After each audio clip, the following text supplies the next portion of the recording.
Bueno, vamos a iniciar con la práctica del día de hoy. En este caso vamos a realizar un control de un sistema representado en variables de estado y el control lo vamos a realizar en esta misma representación, para lo cual se nos ha proporcionado un sistema con sus matrices representativas, las matrices A, B, C y D. Ya todo este sistema lo tenemos que ingresar a nuestro workspace de MATLAB y realizar las pruebas correspondientes para determinar si es posible realizar un control o no. En este caso, para el control, los requerimientos de diseño nos dan dos requerimientos, que es el sobrenivel porcentual, que debe ser alrededor de 10%. Esto es algo muy importante. Les dicen alrededor de 10%, así que si obtienen una respuesta que no es exactamente el 10%, pero tiene poco error, es completamente válida, al igual que el tiempo de estabilización. Bueno, esta práctica va a ser muy importante para ustedes, ya que en base a esta van a realizar su tercer avance de proyecto con la planta que, bueno, me parece que con la planta que hemos venido trabajando desde el avance número 1. Entonces, la ventaja de este tipo de sistemas es que se pueden trabajar con varias entradas. Sin embargo, en este caso solo vamos a trabajar el sistema con una sola entrada para facilitar las cosas y entender cuál es el procedimiento. Entonces, como paso número 1, tenemos que ingresar nuestro sistema y realizar la representación como tal en variables de estado, además de comprobar controlabilidad y observabilidad. En este caso ya lo tengo aquí ingresado en nuestro sistema con la conversión correspondiente. Estoy casi seguro que la primera captura que tienen que realizar para su reporte es del sistema ingresado aquí en MATLAB. Pueden hacerle captura aquí al Command Windows de su sistema. Entonces esto ya lo hemos venido realizando desde la práctica número 9. El siguiente paso es realizar las pruebas de controlabilidad y observabilidad. En la práctica número 10 ya lo realizamos con 4 sistemas diferentes y notamos cuáles son las implicaciones al notar ciertas características específicas en su diagrama de flujo. Pudimos notar si el sistema iba o no ser controlable sin necesidad de calcular las matrices de controlabilidad y de la característica de observabilidad con su respectiva prueba. Pudimos realizar eso, así que este paso ya lo tengo aquí realizado. Los comandos ya los conocemos desde la práctica número 10 para la controlabilidad CTRB y para la observabilidad del comando OBSV del mismo sistema que justamente acabamos de ingresar. Muchas veces yo no suelo mostrar por pantalla estas matrices, lo único que me interesa es la prueba de observabilidad que se realiza con el rango o con el determinante. En este caso yo lo he realizado con el rango. Sin embargo, ya que no podemos, muchas veces no es suficientemente claro solo con observar el sistema, podemos mostrar por consola nuestras matrices. En este caso, la matriz de controlabilidad vemos que es una matriz de 3x3 y la matriz de observabilidad también es de una matriz de 3x3. Son de la misma dimensión. En base a estas matrices, a las dimensiones de estas matrices, así la prueba rápida y un poco informal, podemos determinar el valor de n para nuestras pruebas de controlabilidad y observabilidad. N a cuánto es igual? N es igual a 3. ¿Por qué? Porque vemos la dimensión de ambas matrices, de 3 por 3. Nuestro número n, que es el que nos interesa, es 3. ¿Cuánto tenemos el rango de la matriz de controlabilidad? Obtenemos aquí el valor de 3. Entonces, el rango de la matriz es 3, es igual a n, el sistema es controlable. De la misma forma con lo que es observabilidad, n es igual a 3 y el rango de nuestra matriz de observabilidad es igual a 3, es igual a n. Entonces nuestro sistema también es observable. Ahora, en caso de que se encuentren con un problema en su proyecto, ¿qué pasa si alguna de estas dos características no se da en su sistema? Eso se debe a que su representación no es o controlable o observable, o a veces no es ni siquiera ninguna de las dos. Entonces, ¿qué es lo que tienen que hacer ahí? Lo que tienen que hacer es obtener la función de transferencia de su sistema en base a su representación matricial. Eso lo realizamos en la práctica número 10, simplemente con los comandos TF o ZPK. Y en base a esa función de transferencia, si tienen que realizar alguna simplificación, la realizan y representan otra vez en variables de estado.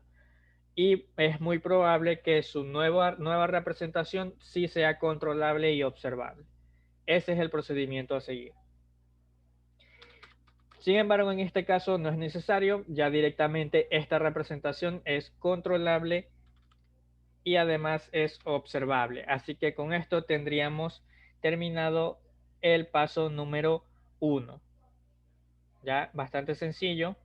Ahora vamos a por el paso número 2, que dice determinar el valor de los polos de lazo cerrado de acuerdo a los requerimientos de diseño. Este procedimiento en la parte teórica, en la resolución de este tipo de ejercicios, ya lo han realizado. Ahora lo vamos a hacer en el simulador.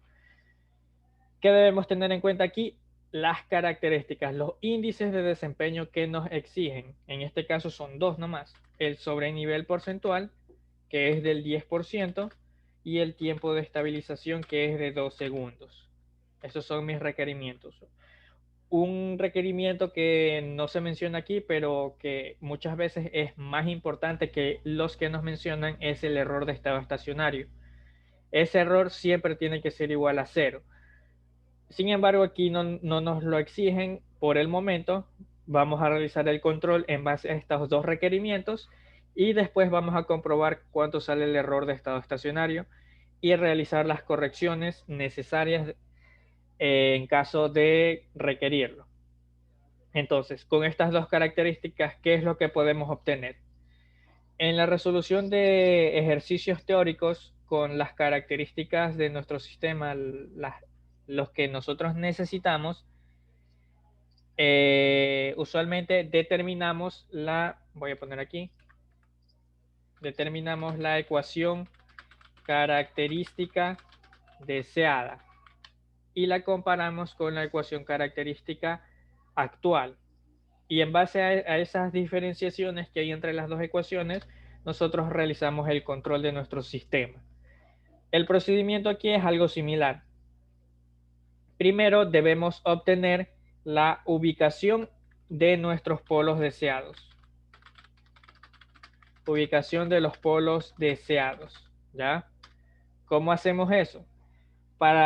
En ejercicios teóricos, primero nosotros determinamos, en el teórico, primero determinamos la ecuación característica.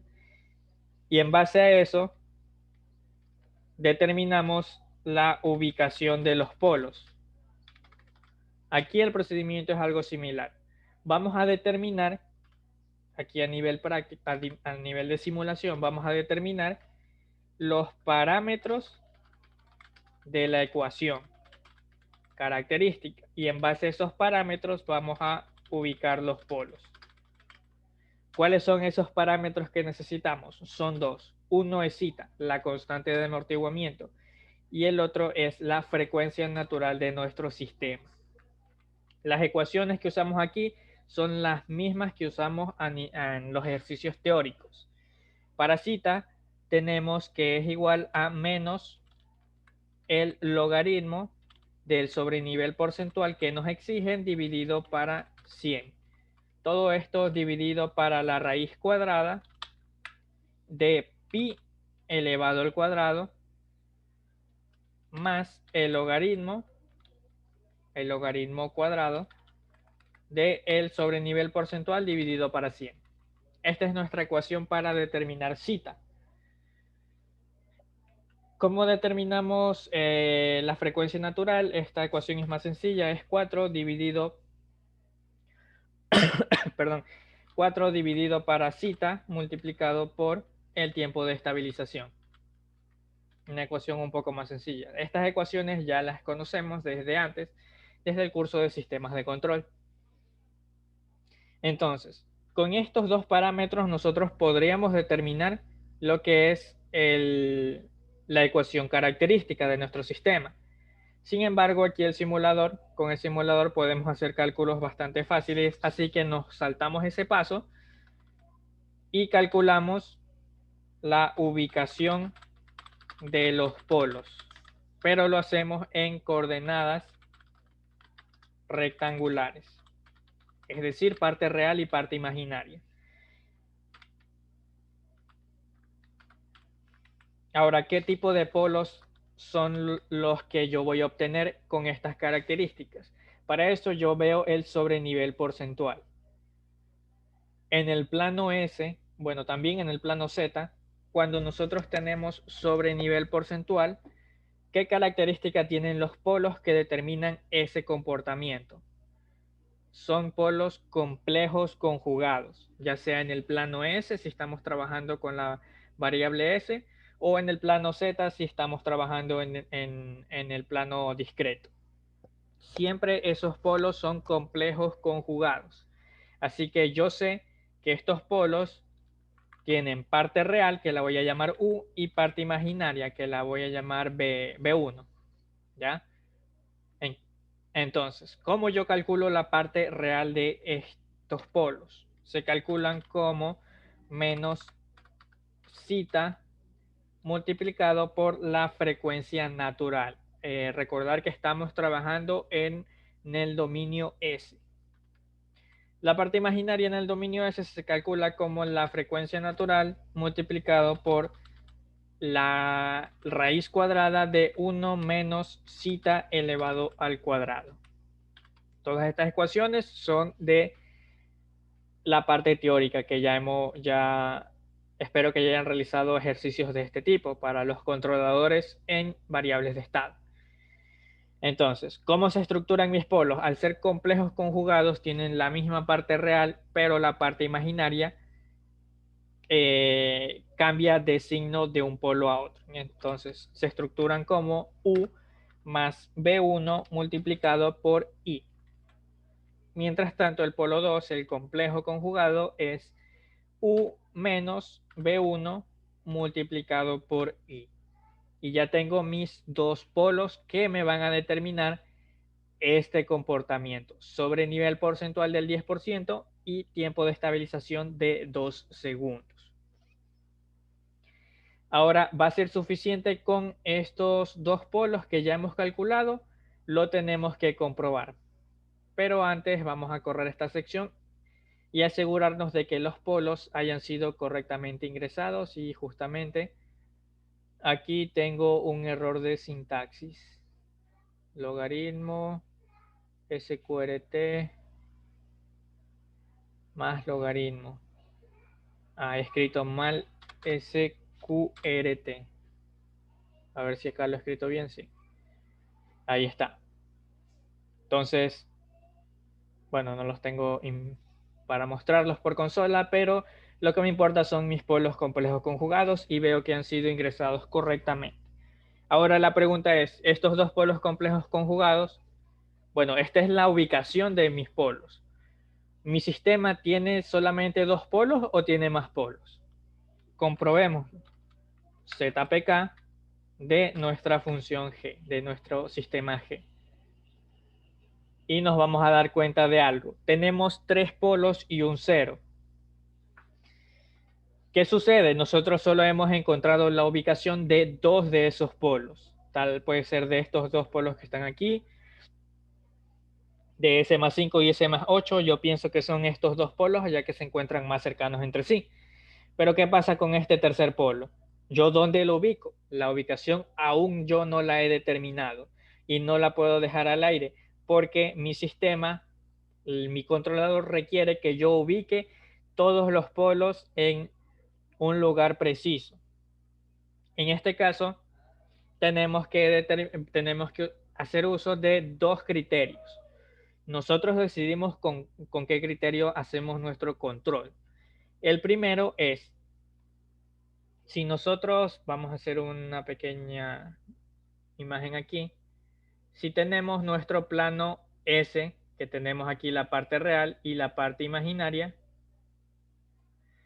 y yo ubico los dos polos que necesito. Bueno, veo la magnitud, es más o menos por 2 y yo los ubico aquí.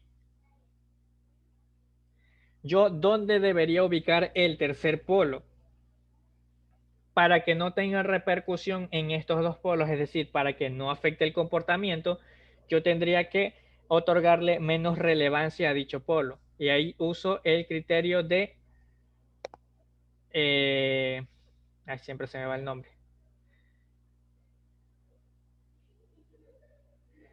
Bueno, en nuestro polo lo tendríamos que darle menos peso a nuestro comportamiento. Aquí está, por aquí estaba criterio de la dominancia. El criterio de la dominancia de los polos. ¿Qué nos dice ese criterio? Si un polo se encuentra lo suficientemente alejado de los polos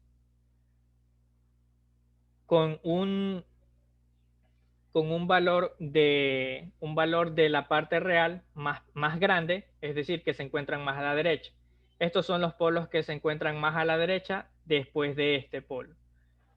Para que este no afecte el comportamiento de estos otros dos polos, ¿qué es lo que yo tengo que hacer? Tengo que alejarlo del eje imaginario. ¿Qué tanto? Al menos 10 veces la magnitud de mis últimos polos, que en este caso serían la magnitud, la parte real de mis polos de color azul, al menos 10 veces. De esta forma, este polo no va a tener suficiente peso en el comportamiento de nuestro sistema y no va a afectar mi respuesta en la salida.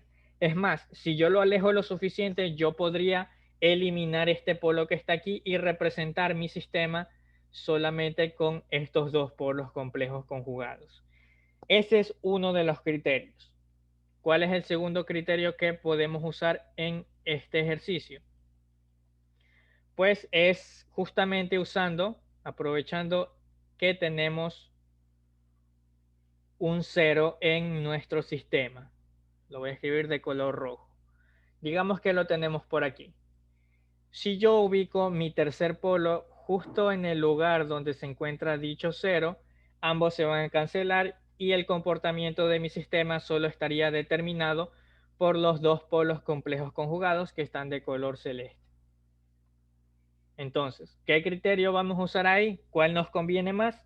El cero como tal podría llegar a afectarnos nuestro comportamiento si no lo eliminamos o lo movemos. Entonces, lo que nos conviene es este tercer polo, ubicarlo en la ubicación en donde está ubicado el cero. Es decir, que el polo número 3 se va a ubicar en -3.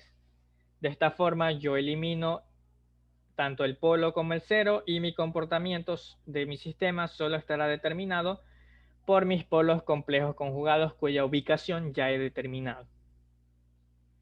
Entonces, ya hemos determinado la ubicación de los tres polos de nuestro sistema.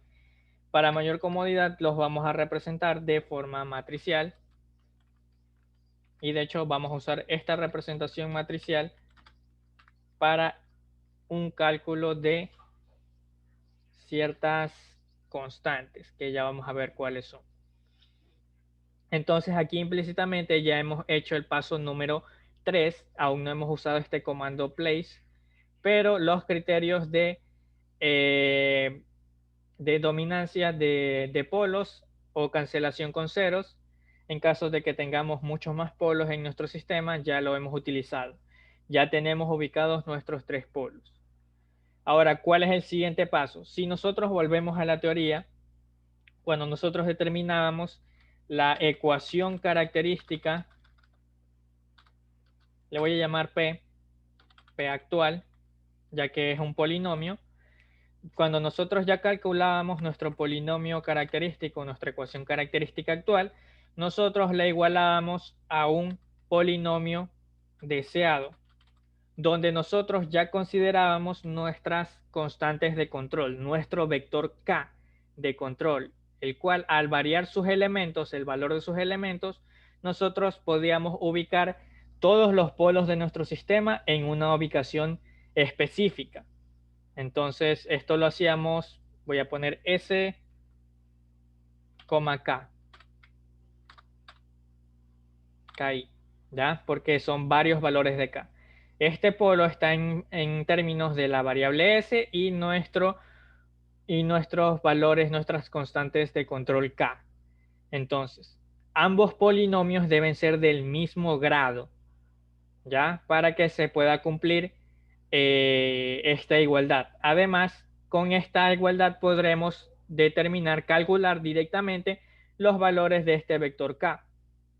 Esto es lo que hacemos en la parte teórica, pero aquí MATLAB nos ofrece muchas otras herramientas para facilitarnos estos cálculos y justamente es con el comando place.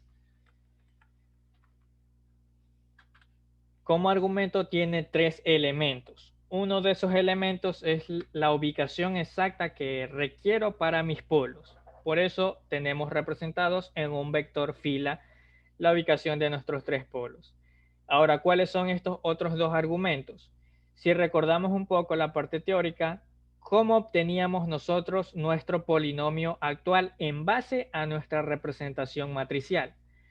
¿Cómo lo obteníamos? Si no me equivoco, en la ecuación era con el determinante de S multiplicado por mi matriz identidad I menos la matriz A menos B multiplicado por el vector K.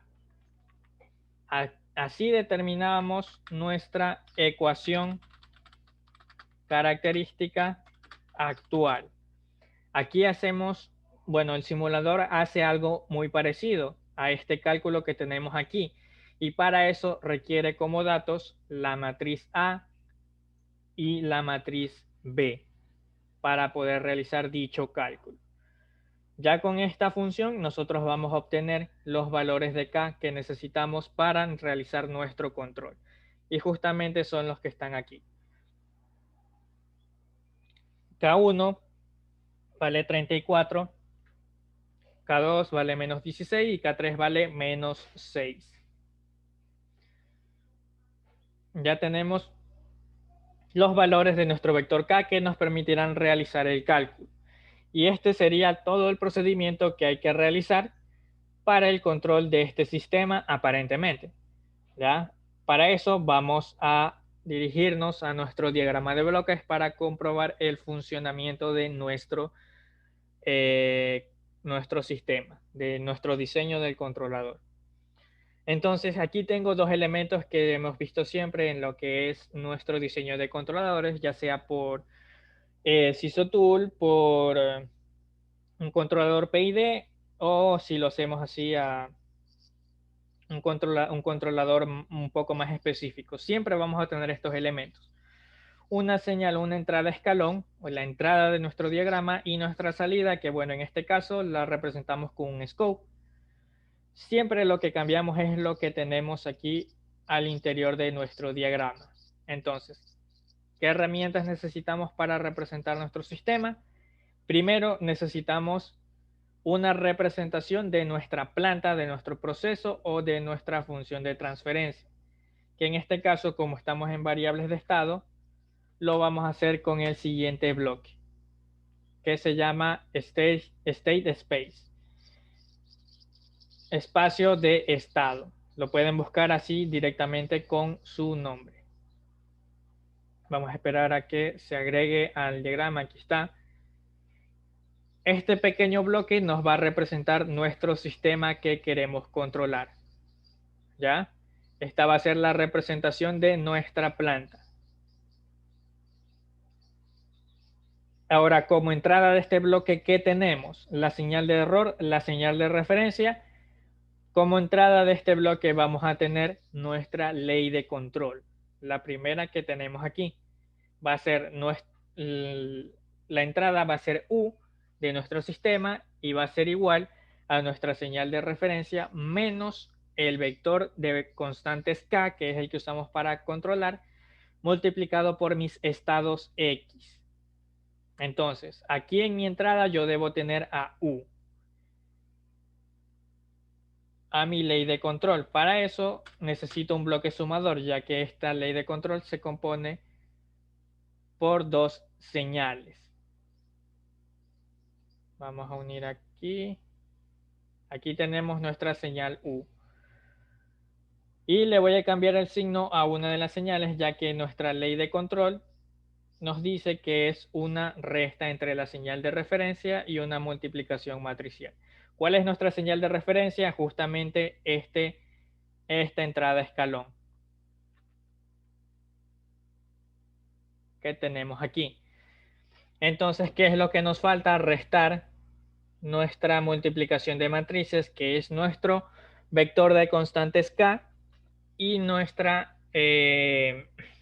vector de estados x. Para eso, primero les vamos a ver una forma de representar este sistema y lo vamos a hacer como es una multiplicación matricial. Vamos a buscar un bloque de multiplicación para multiplicar matrices como tal. Vamos a darle la vuelta para que el diagrama se entienda un poco mejor. Ahí está. Rotar. Ahí está.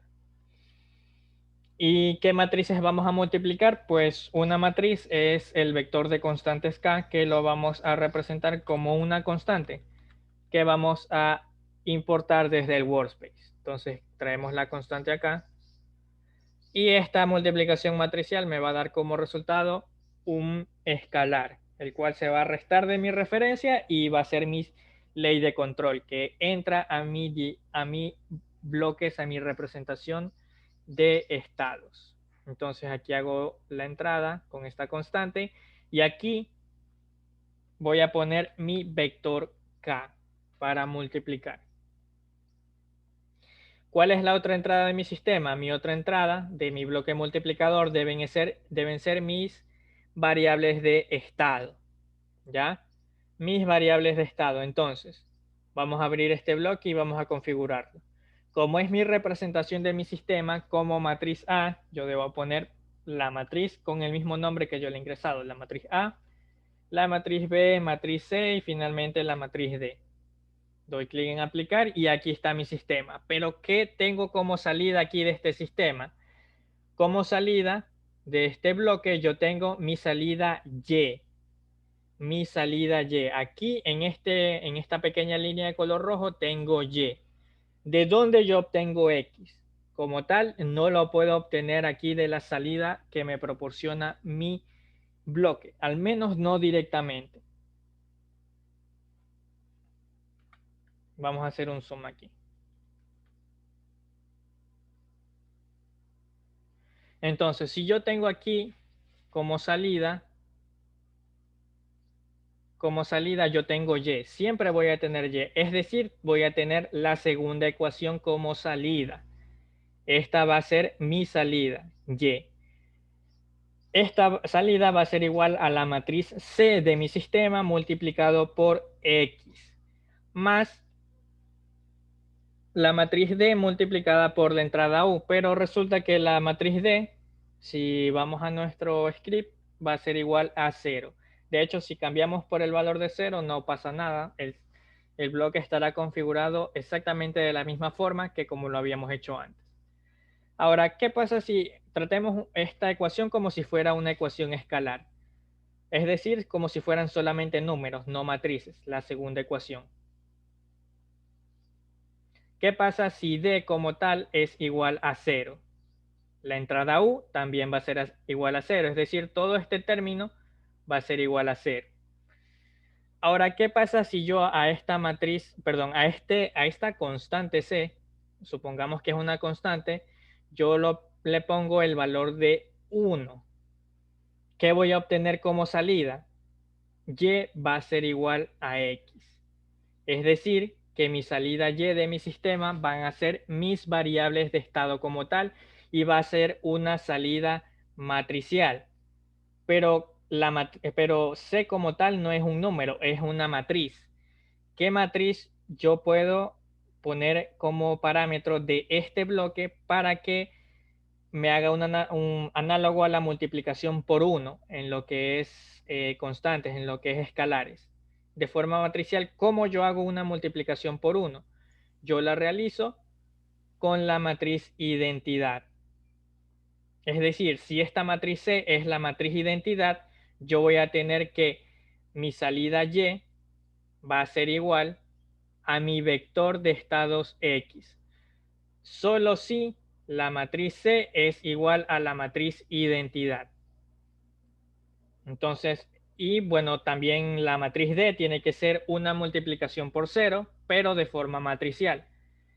¿Cómo realizamos eso? Como son tres estados los que yo quiero obtener como salida, voy a definir una matriz C2 y va a ser la matriz identidad de 3 por 3. De esa forma, es como si mi vector de estados lo estuviera multiplicando por 1. Y de la misma forma, mi vector D, como yo hago la analogía para una multiplicación por 0. Entonces, yo tengo que definir un vector columna, cuyos elementos sean todos iguales a 0. De esta forma, yo obtengo de forma matricial una multiplicación por 0. Ahora, ¿por qué tengo que hacer este cambio? ¿Por qué no solo cambio lo que es la matriz C? Porque si yo aquí multiplico, bueno, no he corrido todavía estas líneas de código. Ahí ya están ingresadas, me parece. C2, sí. Si yo dejo esto como 0, como un escalar, 0 por la entrada U me va a dar como respuesta un escalar. Pero si yo aquí ingreso mi matriz C2 multiplicado por mi vector de estados X, me va a dar como resultado, la multiplicación por C2 me va a dar como resultado un vector. Y yo estaría sumando un vector más un número. Y eso no se puede hacer. Incluso MATLAB nos lo va a decir. La dimensión del parámetro D es incorrecta. Por eso también hay que definir, bueno, aquí no le cambié el nombre, pero vamos a ponerle D2 para saber que es otra matriz D2. Y de esa forma las dimensiones de mi problema estarían completas. Y yo de esa forma, como salida de este bloque, tendría mi vector de estados X. Pero ahora, ¿dónde dejé la salida? Si tengo mi vector de estados X, yo nomás tendría que multiplicarlo por mi matriz C y ya obtendría mi salida. ¿Por qué? Porque directamente la matriz D en mi sistema es 0. Así que en la ecuación de salida, la entrada U y la matriz D no tienen relevancia, no son iguales a 0 para la ecuación de salida. Entonces yo tengo que hacer multiplicación por mi matriz D. Entonces antes de sacar ahí, voy a sacar otra constante y de nuevo el bloque de multiplicación matricial. Saco el bloque. Y entonces, si yo tengo aquí mis salidas de estados, mi vector de estados, yo solo tendría que multiplicarlo por mi matriz C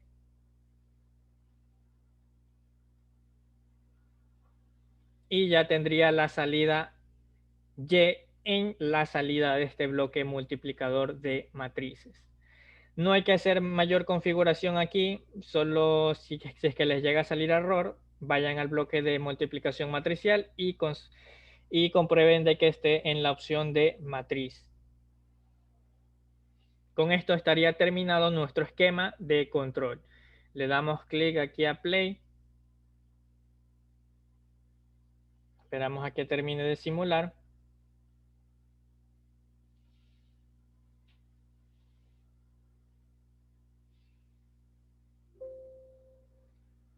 Y vemos que tenemos acá en el scope.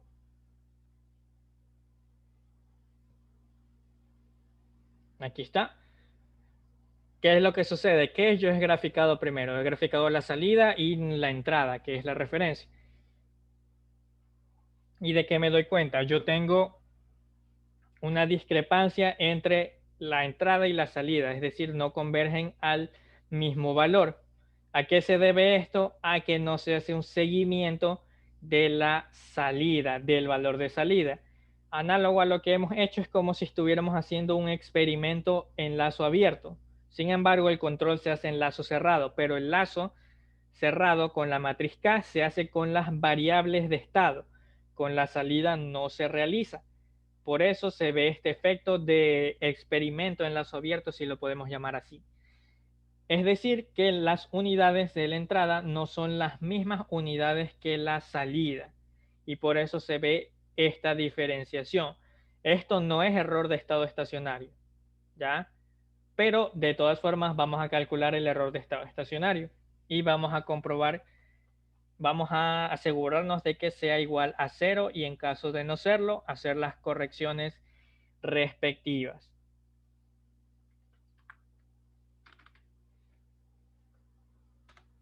Por cierto, estas gráficas que tenemos acá las tienen que adjuntar a su reporte, pero no deben adjuntar las que saquen aquí en Simulink. Igual que en todas las prácticas que se han realizado, los datos los exportan al Workspace y hacen sus gráficas acá en el script. Esas son las gráficas que deben adjuntar en su reporte. Entonces, vamos a seguir con el error de estado estacionario.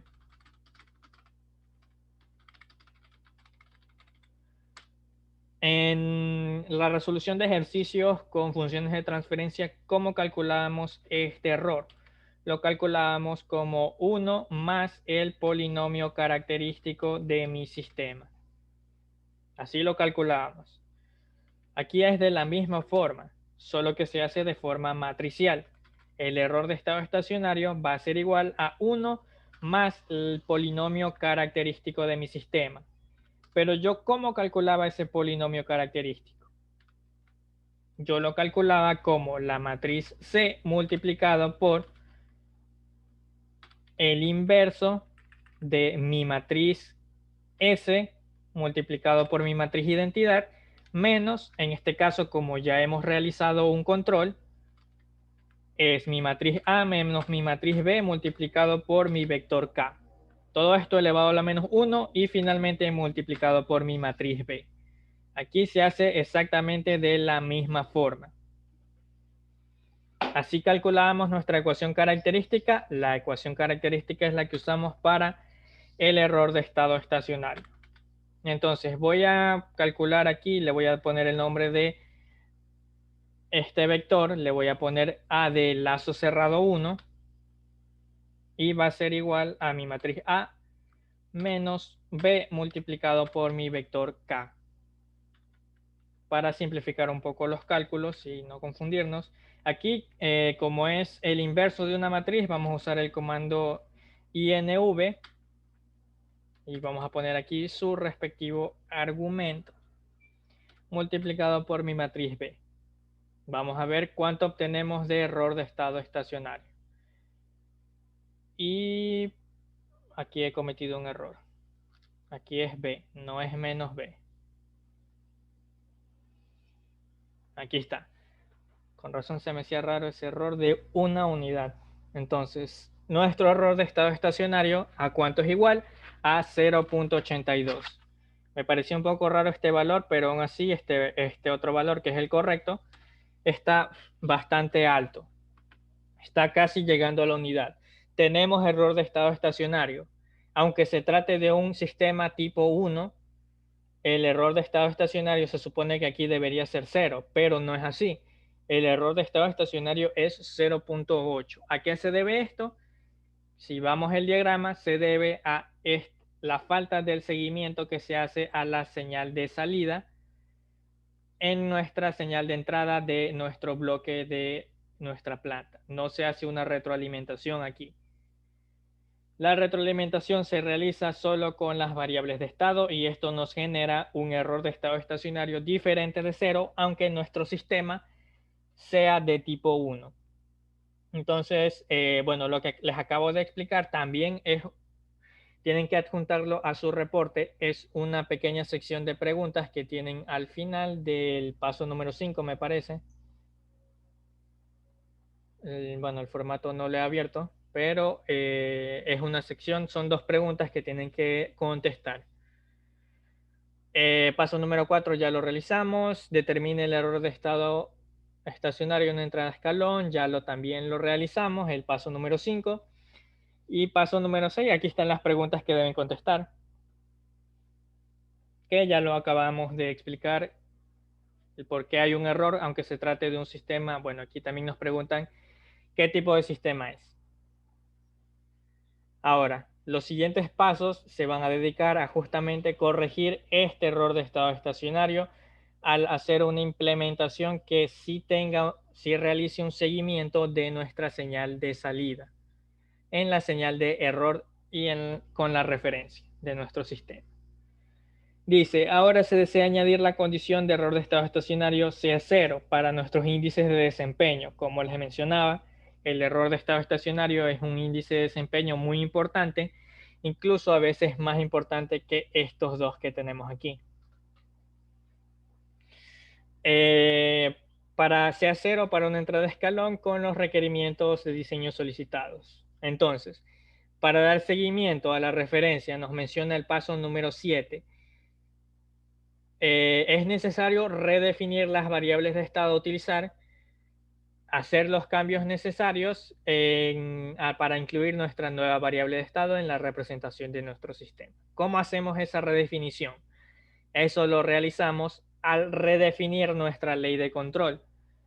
Si U es igual a una constante K de error, y añadimos un integrador para nuestra señal de error, que es este primer término que tenemos aquí, nuestra señal de referencia pasa a ser la señal de error y nuestra retroalimentación de control con los estados correspondientes, bueno, es la que siempre hemos tenido también en nuestra anterior ley de control implementada. Pero esta señal de error ya es algo diferente a la señal de referencia que teníamos inicialmente.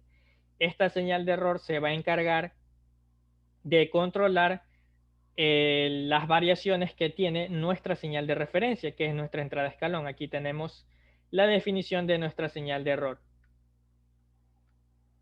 la referencia, y además vamos a controlar con una retroalimentación nuestra salida. Este término que está aquí, C por X, es nuestra salida. Es justo lo que hemos implementado acá cuando realizamos nuestra multiplicación externa con un bloque multiplicador. Matriz C por mis estados X es justamente mi salida Y. Y es lo que vamos a usar en nuestra ley, nuestra nueva ley de control con la señal de error.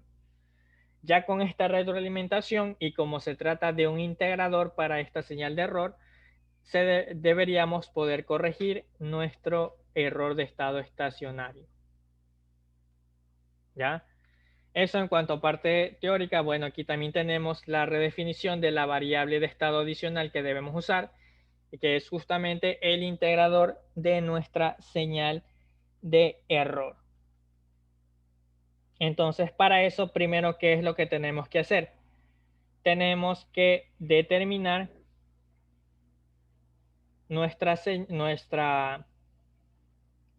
sistema que vamos a controlar con la nueva señal de control. Para eso definimos una nueva función de transferencia con nuestro comando ss.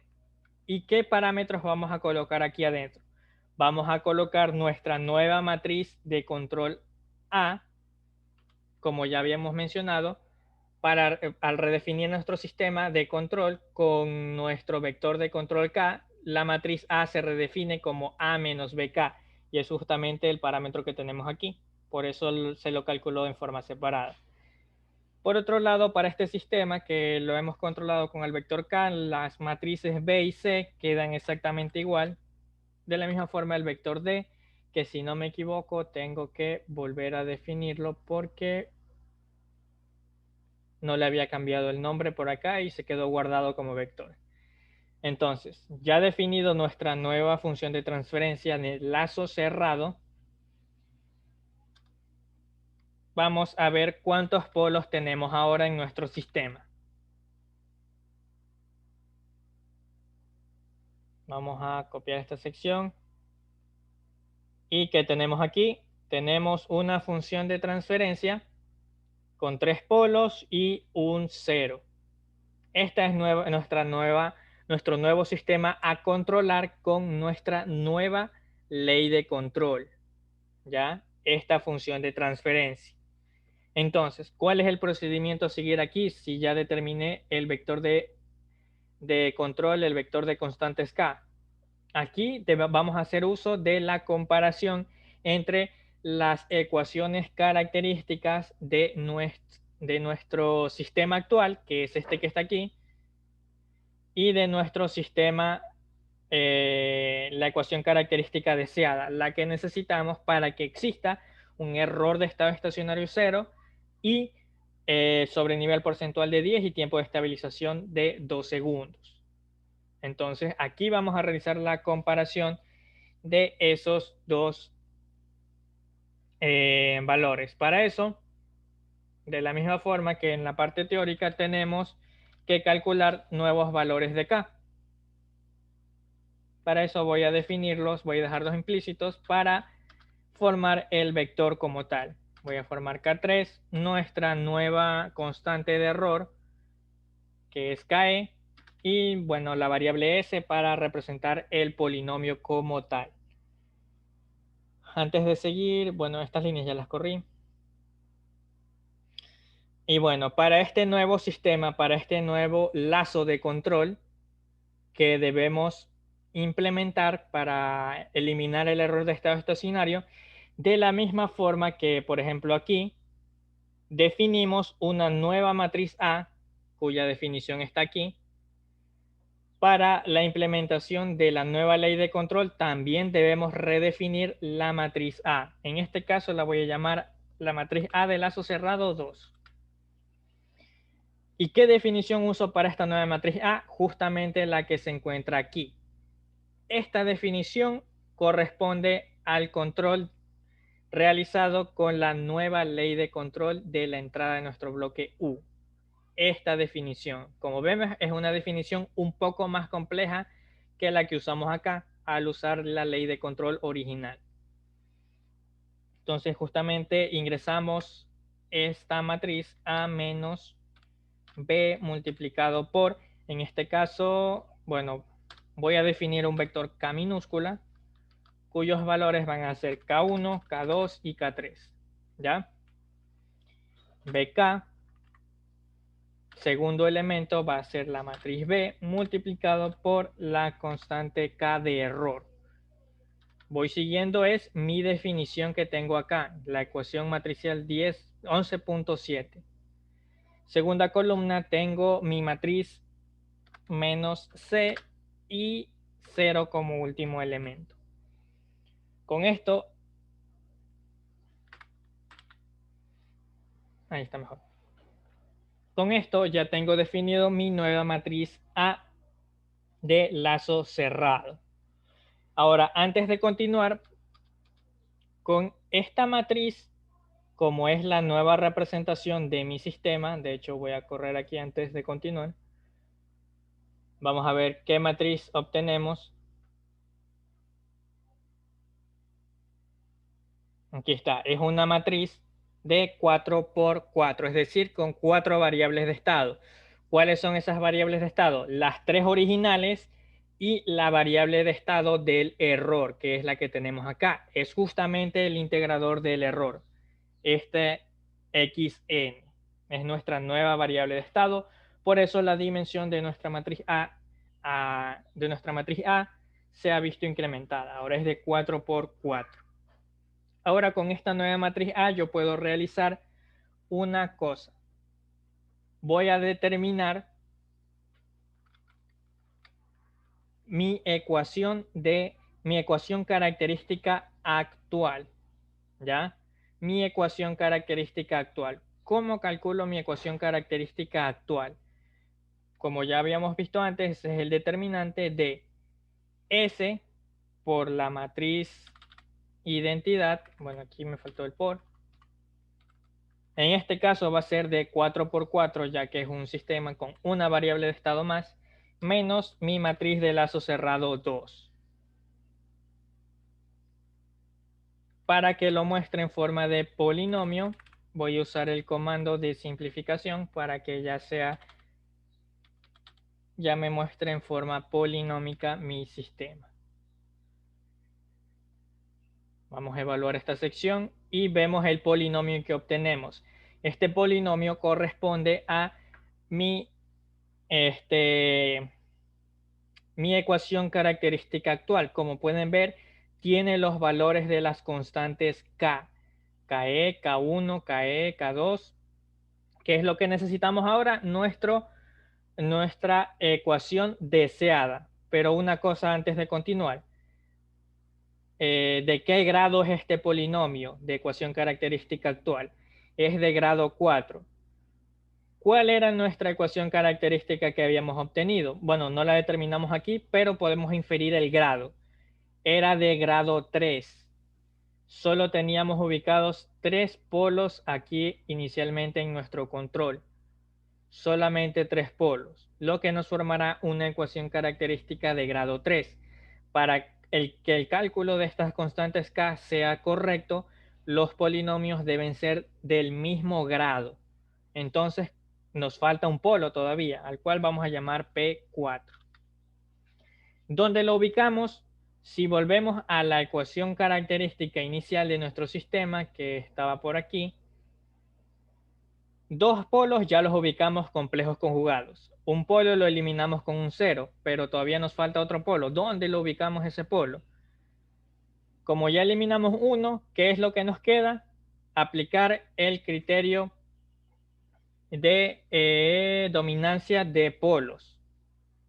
El criterio de dominancia de los polos. ¿Yo qué tengo que hacer? Tengo que alejar lo suficiente a la izquierda el cuarto polo para que no afecte el comportamiento de mi sistema. ¿Y cuál era el polo número 3? Bueno, este polo número 3 se eliminaba con el cero, así que no lo tomo en cuenta.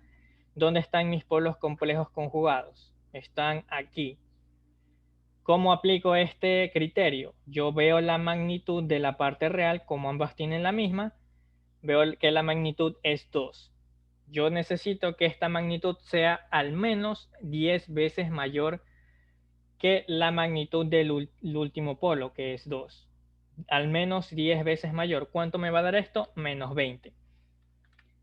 Esa es la ubicación de mi cuarto polo para mi sistema con la corrección del error de estado estacionario. De esa forma yo redefino mi vector de polos. Voy a llamarlo P asterisco. Bueno, eso no la puedo poner. P sub 2. Creo que no, aquí tengo un P sub 2. Vamos a llamarlo P sub J. ¿Ya? ¿Cómo se está compuesto P sub J? Por el vector original P, que contenía mis 3 polos originales, los complejos conjugados y el que se eliminaba con el 0. Y además yo agrego el polo número 4.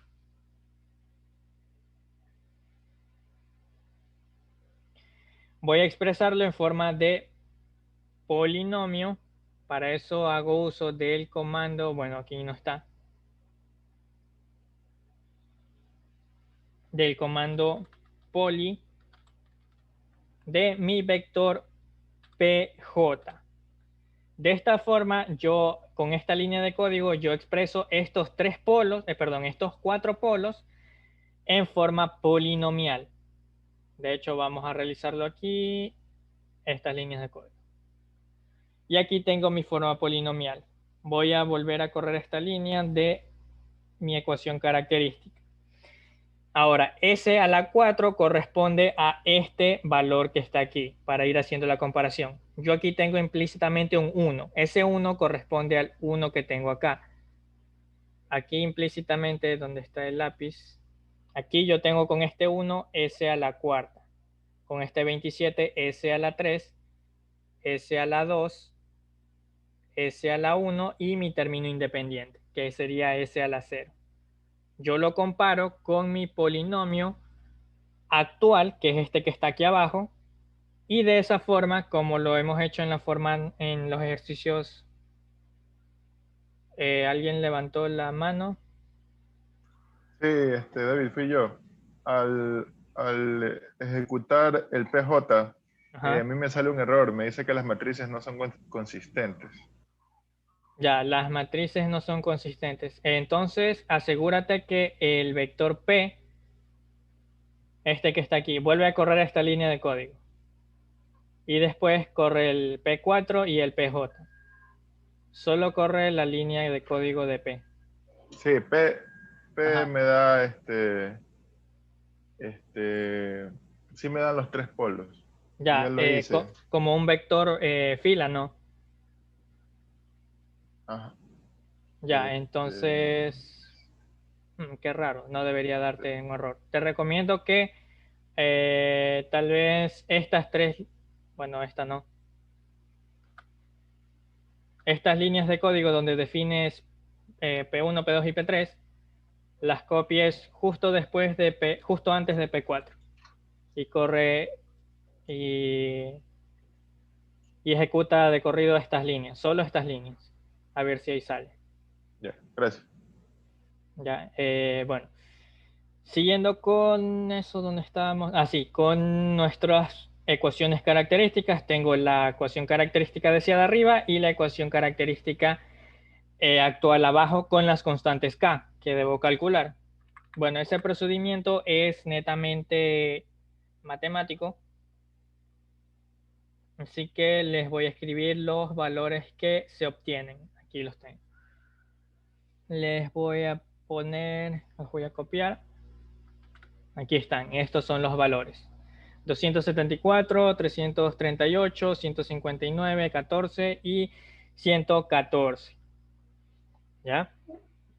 Esos son nuestros valores.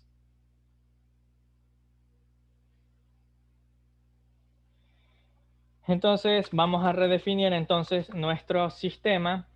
Para eso primero debemos redefinir nuestro vector K, que es el de control, cuyos valores son K1, K2 y K3.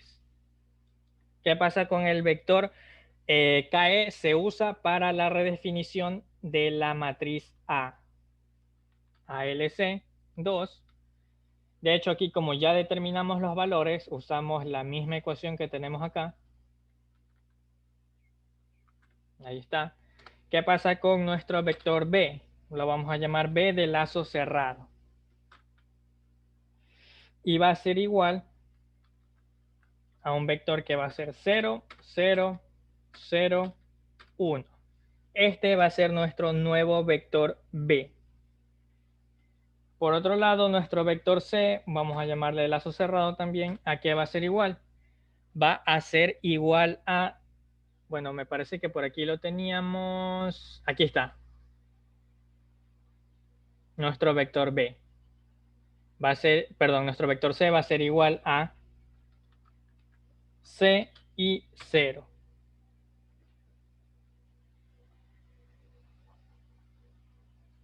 De hecho, aquí el vector B, la definición en realidad es B y 0. Pero la definición aquí, seguimos la sintaxis aquí. 0, 0, 1 y finalmente mi vector D de lazo cerrado resulta ser otra vez igual a 0. ¿Ya? Voy a poner para que no se muestren por consola. Tampoco el vector K. Y ahora deberíamos correr este programa. Bueno, lo voy a hacer, pero aquí nos faltan un par de pasos a realizar. Ah, no corrí la línea de acá. Ahí está.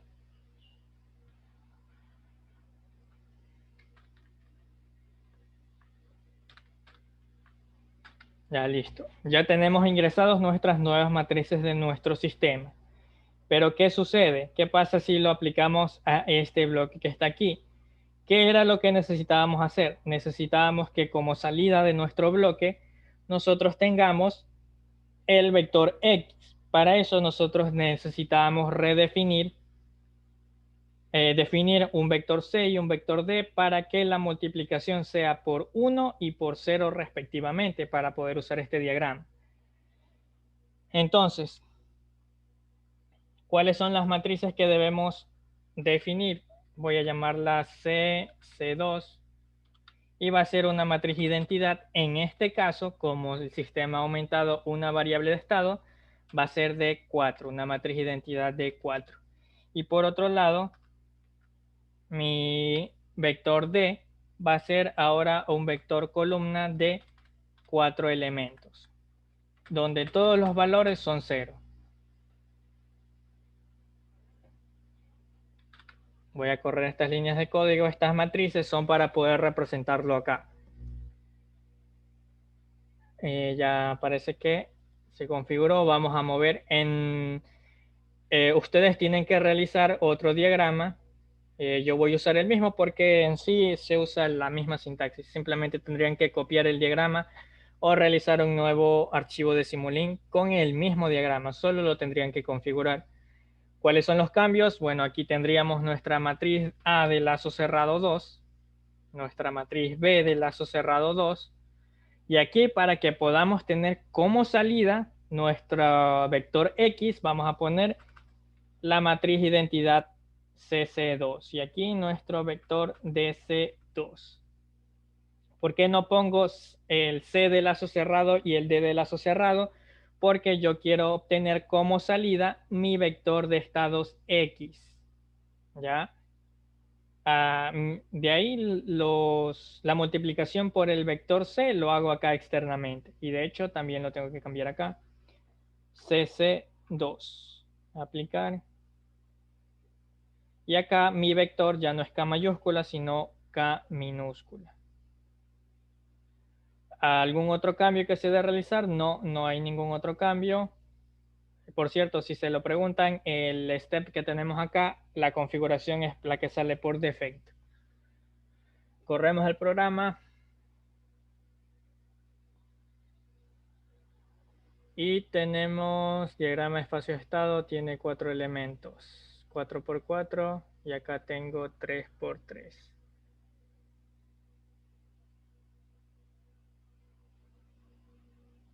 Oh, ya, me acabo de saltar un paso muy importante. Acá, en nuestro procedimiento, ¿dónde está? Acá, ¿cómo habíamos determinado los valores de K? Los valores de K para nuestro control los habíamos determinado con el comando place. Y es justamente lo que tenemos que hacer acá. De hecho, voy a reemplazar el vector K de una vez. Pero, ¿cuáles son las matrices que debemos usar? La matriz A de lazo cerrado 2, la matriz B de lazo cerrado 2 también, y bueno, nuestro vector PJ, que es la nueva ubicación de nuestros sistemas, de nuestro lazo de control.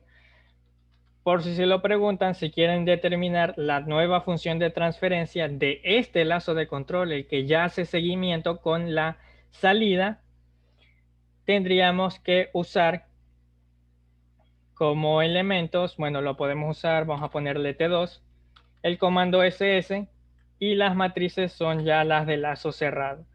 B de lazo cerrado 2, C de lazo cerrado 2 y D de lazo cerrado 2. Esta sería nuestra nueva función de transferencia, por si se lo preguntan. Voy a correr esta sección con estos son los valores, por eso me sale el error aquí de dimensión. Yo con el vector K solo había determinado los valores de 3 de las constantes del vector K. Aquí ya están las 4 y como pueden ver unos cuantos son ceros. Bueno, este no es 0, pero por el signo es muy cercano a 0. Así que vamos a modificar aquí, es el vector K. K mayúscula, aplicar, ok. Y simulamos. Ya, el cálculo, el vector que va aquí, siempre se calcula con el comando place, sino que aquí había olvidado hacerlo. Ya terminó la simulación, vemos y... Uy. C2, a ver. A de lazo cerrado.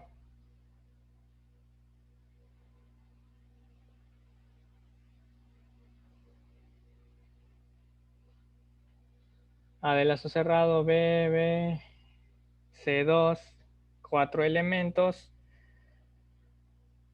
Matriz identidad de 4, C, Aquí está mal esto. Es C de lazo cerrado 2.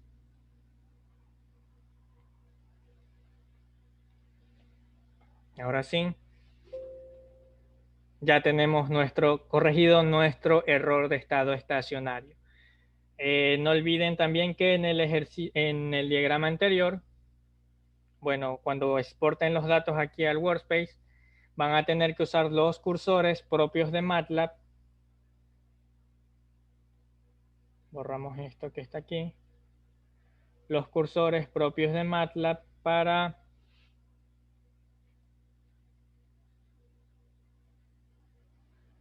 para la determinación exacta o muy aproximada de el sobrenivel porcentual y el tiempo de estabilización, aunque aquí ya parece ser que a los 2 segundos ya se estabiliza.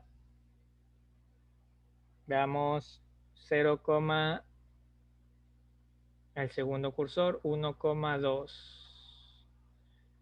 y no baja de la franja del 2%, así que se estabiliza ahí. Ahí justamente se estabiliza. Se estabiliza en 2,807, pero por el step time que tenemos aquí, le tenemos que restar un segundo y el tiempo de estabilización nos queda en 1,807 segundos, que es bastante próximo a los 2 segundos que necesitábamos. Entonces aquí vemos el sobrenivel porcentual ahora y veo que el sobrenivel porcentual llega máximo a este valor, a este que está aquí, que sería 9,7% de sobrenivel porcentual, muy próximo a lo que es el sobrenivel de 10% que nos pedían. ¿Ya? Aquí están los dos parámetros, son muy cercanos a los que nos pedían, por lo que nuestro control se ha llevado de forma efectiva. Realizan el cálculo de los datos correspondientes y los adjuntan a su reporte.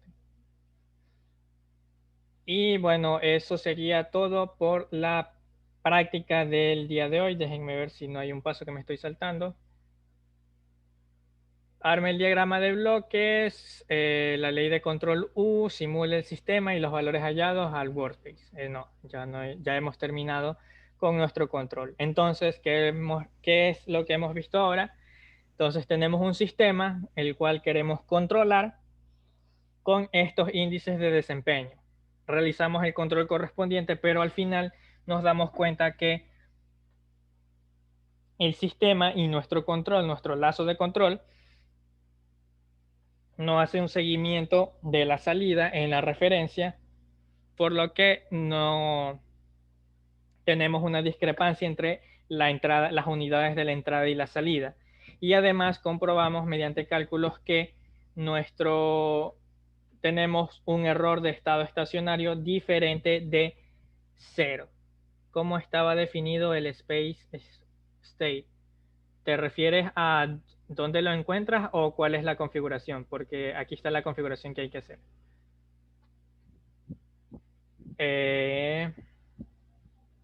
Voy a cerrar esto. La configuración se hace con estas nuevas matrices que ya toman en cuenta la nueva variable de estado que corresponde al error, que es la referencia menos la salida. Ya hay que volver a definirlas porque con el error tenemos una nueva variable de estado. Si nuestro sistema original era de 3 variables de estado, al final lo hemos modificado de tal forma que hemos añadido una variable de estado como tal. Por lo que debemos redefinir las matrices. Y las matrices que hemos puesto aquí son las mismas que se encuentran aquí en la introducción de nuestro reporte.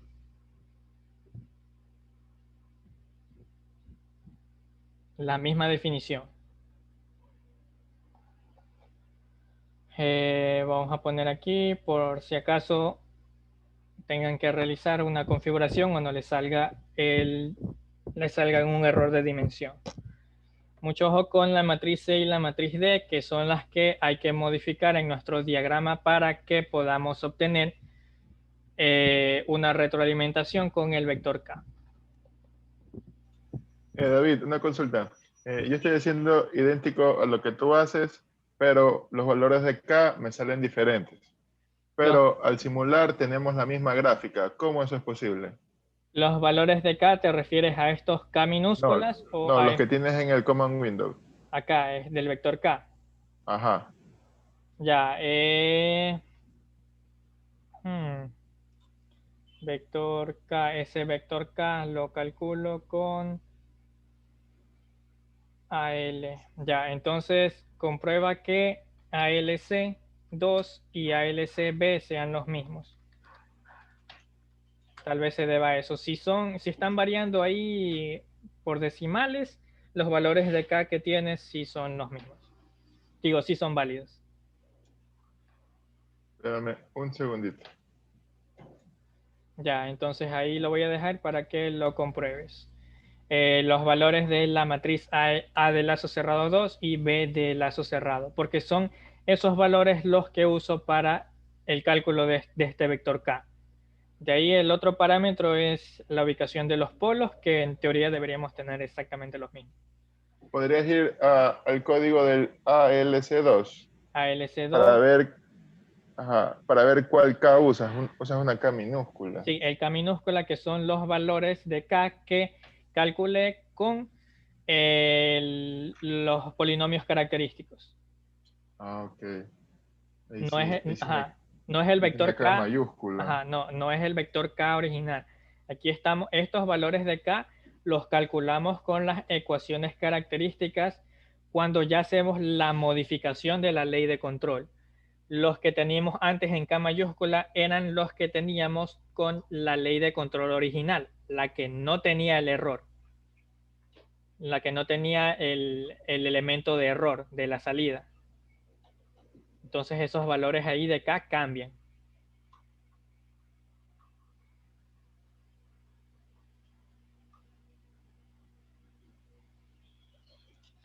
Entonces, ¿alguien más tiene alguna duda o por si acaso no les ha salido la simulación o algún valor?